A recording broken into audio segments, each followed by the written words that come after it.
Page 160, Minuet in F major. Guess we know what key it's in. At the top of the page they have some words up there. It's about doing things and finding chords and all. The only thing I really have to say about all that stuff is when you consider the chords, make sure you're considering the notes in both steps. You have to consider the whole sound. Look at the first measure. Second beat, you're here. Well, the C's here, it could be here. You have to consider all that. So that's an F chord, or one chord. It's just voiced differently. It's here. And then in the third measure, you have this. And you think, well, wait a minute, what's this? Because there's only two notes here, a B flat and a D. Well, again, you don't need to use all the notes in a chord. So what is it? Well, we had an F there. So altogether, you'd consider that a 4 chord here. Even though you're not using all the notes, it's still a 4 chord. We have the F. So you have to consider all the notes. In measure 5, you have these in the second beat. Now we got 4 notes. Well, we're doubling the A's, but the C's here. So again, we're back to the F chord, or the 1 chord again. So you have to consider all the notes in both steps, and sometimes a note and a chord might be left out. But it's the overall harmony. What does it sound like? And you can usually figure out what the chord is on what you've got, even if it's missing notes. Anyway, let's learn this piece. I look it over, it's a page long. Now it's got repeat signs. It's twice as long as it looks, but there's only a page of music to learn. The clef signs are treble and bass clef. 1 flat in the key signature. We already know it's an F major. Go ahead and be doing the scale for F major and D minor, and go ahead and do the arpeggios. Just 2 octaves of all of these. You don't need to spend a lot of time on these scales and arpeggios, but a little bit of time of really focusing on what you're doing day after day after day helps a lot. And 3/4 time signature. What's a minuet? We would expect that. Minuet and waltz is generally in 3/4 time. I want to take it one hand at a time, make sure I can finger it okay and rhythm's okay. Right hand, you're here. That puts the hand here. But if you look at the second measure, I have an A, so I'm actually here. I might be moving around. The thumb might need to do 2 notes. Remember, the outside fingers do 2 notes. But I'm going to start here because I don't like my hand up here. I'm going here. So it's 1, 2, 3, 1 and 2 and.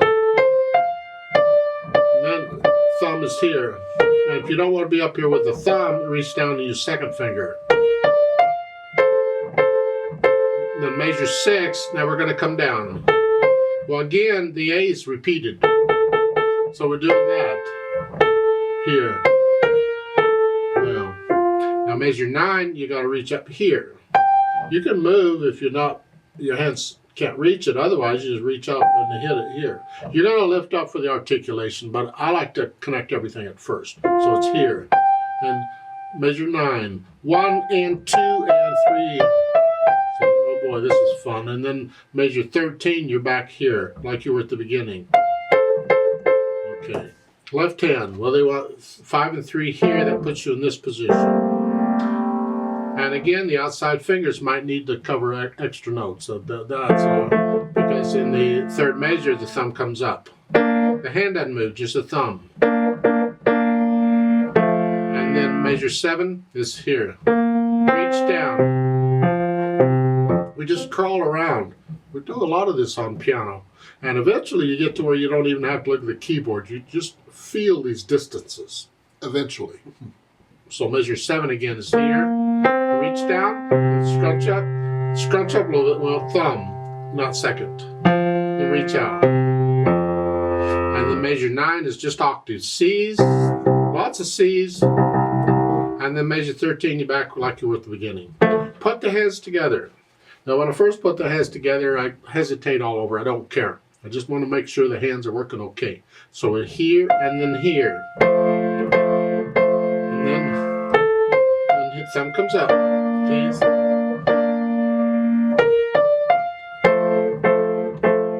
Now hold this left hand down and measure 6. It's a dotted half note. There's no rest there. So it's down while I'm doing the 8th notes. See, in the the others, the left hand just had a half note you lift up on beat 3, but in measure 6 you got to hold it down. Measure 9, we're up here. Get the idea? Yeah. So I get the hands together, and then I go back over it slowly and carefully and get rid of the hesitations. And I recommend, again, you do this by section. The first 2 lines is section A, the second 2 lines is section B. Just practice it this way. Just learn the first 2 lines. Get them where you can do it with no hesitations, and then do the second 2 lines. Don't keep playing the first 2 lines. Once you've learned it, put it aside and focus on the second 2 lines. And then when you can get those, then you put it all together. Now we have to consider how we're going to get the hands moved when we have to move the hands so we don't mess up the rhythm. What are we going to do? Now when you're just moving a little bit or you're crawling around, that's not a problem. But when you actually have to lift up and move someplace, that's another story.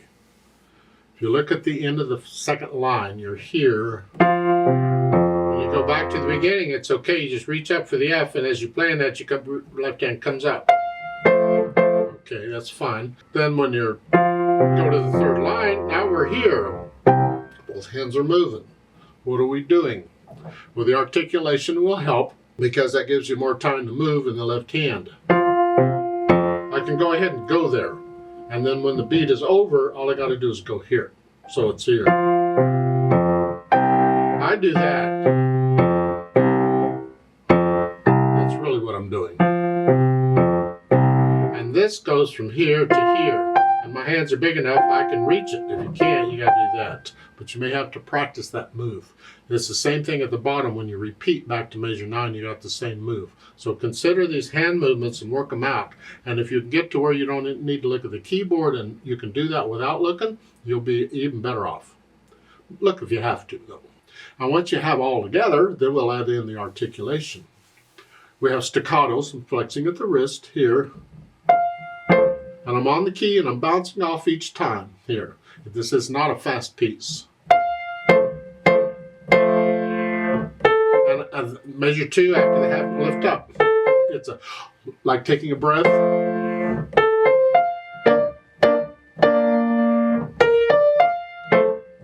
Measure 9, staccato slurs.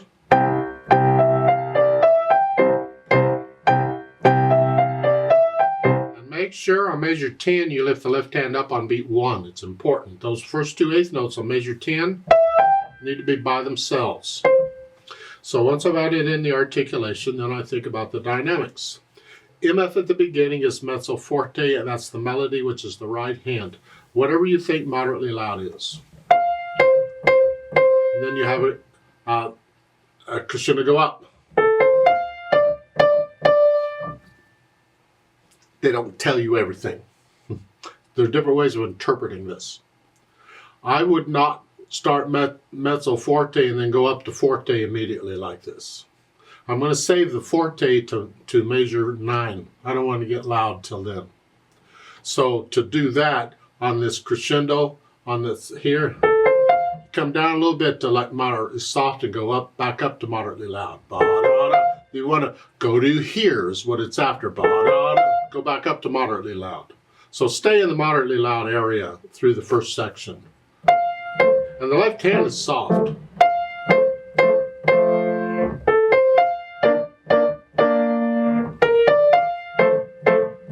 So I see no reason for the arrow in the second measure. I really don't. Because I would interpret that as I'm going to go to here to have that feeling, but I'm going to have that same feeling in all the others.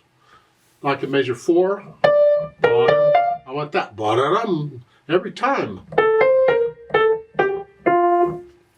So I'm not sure about this hairpin in the second measure, what they really want there.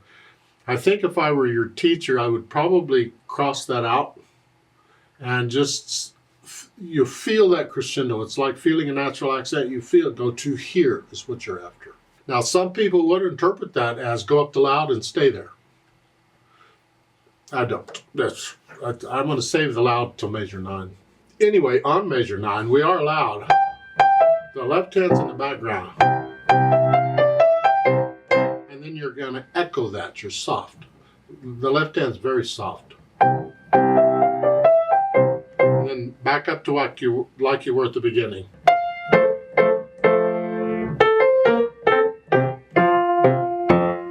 Now, a little bit about these measures like measure 8 and the last measure at the bottom. Here, same notes. The right hand has a dotted half note, lasts for 3 counts. The left hand has staccato, so it's done. Off. Don't lift them up together. That's really incorrect, especially in this kind of music. If they wanted it that way, they could have notated it to do it that way. Now, a lot of times in this kind of music, the notations were not exact. It was really you were intended to interpret it and know what to do and make the adjustments you needed to make in the music. But in today's environment, we just try and stick with what the music is saying for the most part and just hold that down for 3 counts and then lift up. Different ways of interpreting it. Teacher may tell you lift them both up together. It's part of the interpretation. The composer would just expect you to do that. They expect you to interpret the music, so they don't tell you everything. I don't know if all these dynamics and articulation and everything in here are actually what Mozart, this is Leopold Mozart now. This is the daddy. This isn't the famous guy. This is his dad, who was well known as a teacher and composer and violin. Okay. I don't know how he actually wrote it. I don't know what indications he put in. So some editor may have gotten a hold of this and done who knows what with it. But in my mind, I would hold those dotted half notes out a full 3 counts. Then the speed. Andante is a casual stroll. You're just kind of walking along, not really heading anywhere.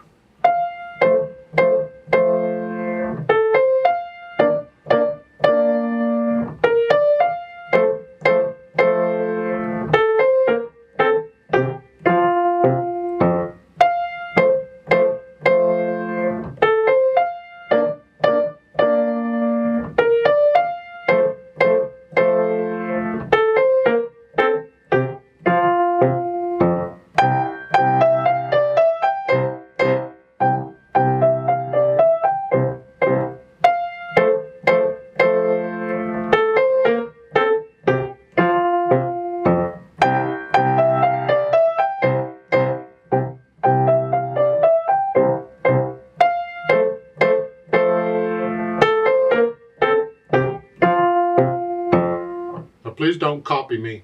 Get into it. Feel the natural accents. 1, 2, 3, 1, 2. We want to feel those.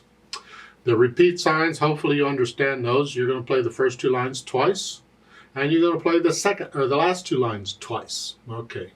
Let's play this together very slowly and check the notes and the rhythms. I'll give us 3 counts. Now, I'm not going to do the dynamics. We're not performing it. I'm doing notes and rhythms. I'll do the staccatos and phrasing, and we'll do the repeats.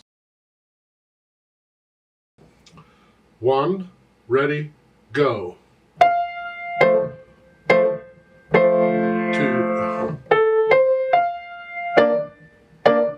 and 2, and 2.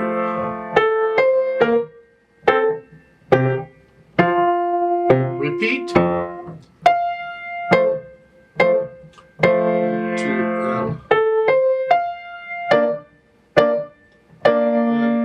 and